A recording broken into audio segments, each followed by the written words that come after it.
So here we go. Jack Crawford is in the lead. She's first right now.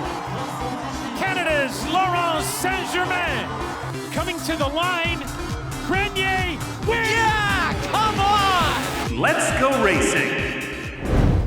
Hi, and welcome back to Let's Go Racing. The World Cup season is underway. Let's dive into what's happened so far and look ahead to the upcoming North American stops on tour.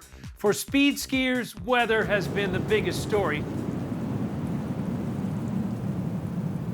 Heavy snowfall canceled both men's downhills planned at Zermatt-Cervinia in mid-November. A week later, both women's downhills at the same venue were shut down due to gale force winds, meaning Sofia Goja didn't get the green light to go.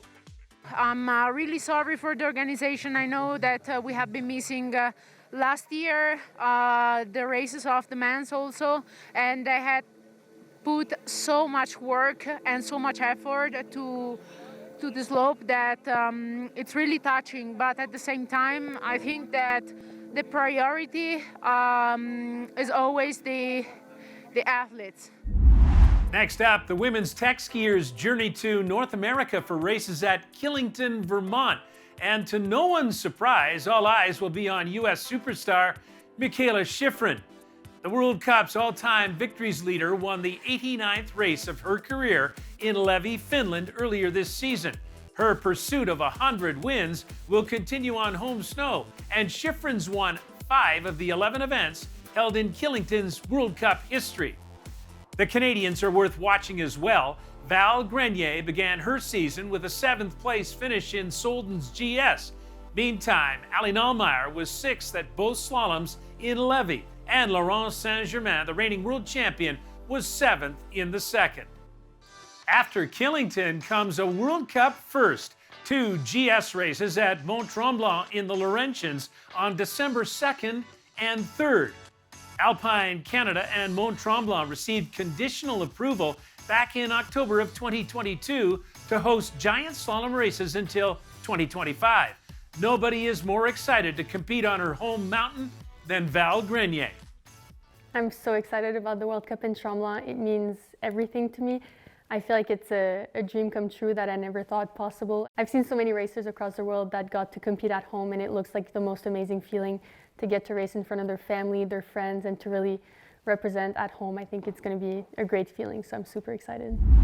So the women are back on course, but until the slalom in Gurgel last weekend, this would have been the sound of the update on the men's season so far.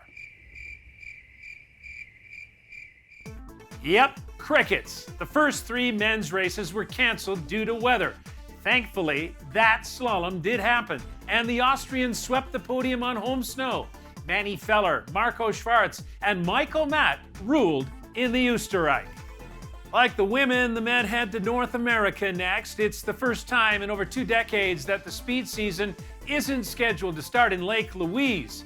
Instead, it's the birds of prey for 2 downhills and a Super G at Beaver Creek, Colorado. Attacking Viking Alexander Amo Kilde of Norway is the one to watch. Last season's downhill Crystal Globe victor has won 4 straight races on this mountain.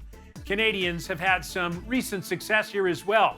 Broderick Thompson won bronze in a Super G in 2021, while Jack Crawford scored his first downhill podium by finishing 3rd last season.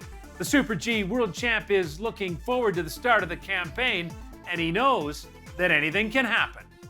The opening events for speed are always interesting because most teams don't have the opportunity to see how everybody's skiing. So there's always this kind of sense of, did the summer go well? How fast is everybody going? So it's always enjoyable to be at the first event and get the opportunity to actually see how everybody's doing and how everybody's racing and kind of where you stack up with how your preseason went. Finally, the Canadian Para-Alpine team hits the slopes in mid-December. The big draw this season is a first look at the Paralympic track in Cortina. My performance at Cortina is crucial. I think it's great to have the opportunity to see the layout where you're going to be able to ski at the games. So I really enjoy being there usually.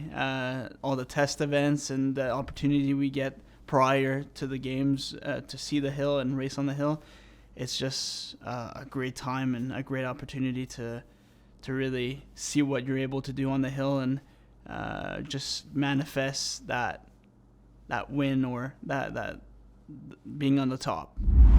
CBC Sports is your home for alpine skiing. You can stream every race we talked about in this episode live and for free at cbcsports.ca and on CBC Gem. Keep your eyes open for the next episode of Let's Go Racing in January. That'll be a big month for the White Circus with the classics at Wengen, Kitzbühel, and Cortina.